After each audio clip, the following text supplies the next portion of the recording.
Mabutit dumating ka na. May kailangan ka malaman. Ano po yun, Ate Elena? Nakita namin ng kapatid mo si Crisanta kanina. Muntik na agawin ang agimat ng tatay mo. Mabuti at hindi siya nagtagumpay. Pero sandali.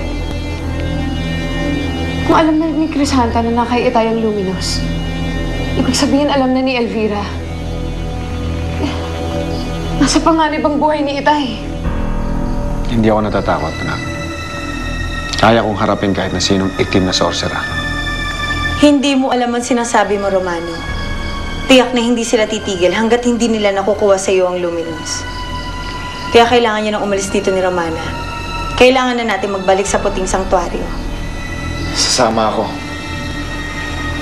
Antonio? Romana, ayokong mawala ka sa paningin ko. At kung may iwan ako dito, mag-aalala ako sa'yo. Nakikiusap po ako sa inyo. Sana po isama niyo ako. Antonio.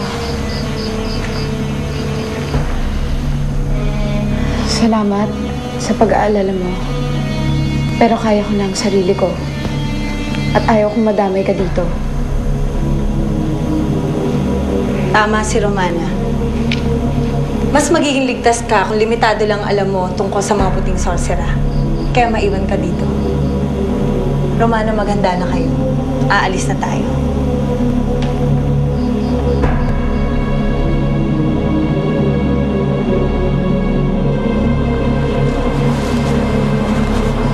Oh, hi there, boy.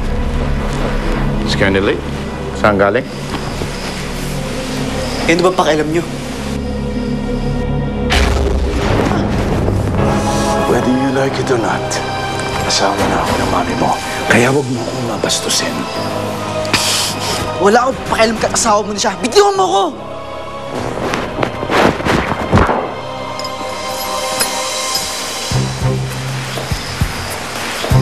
Kahit na magrebelde ka, kahit na matigas ka,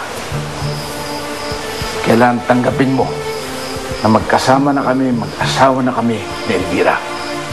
Pag natanggap mo yan, baka magkasundo tayo.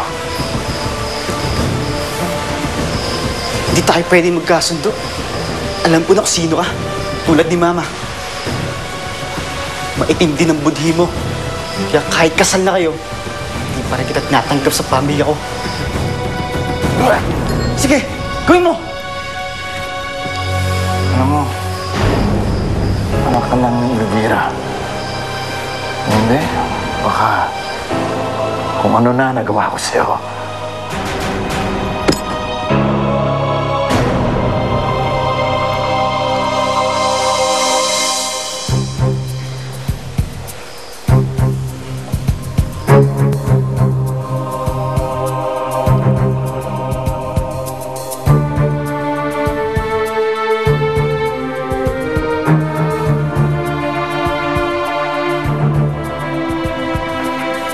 Ate,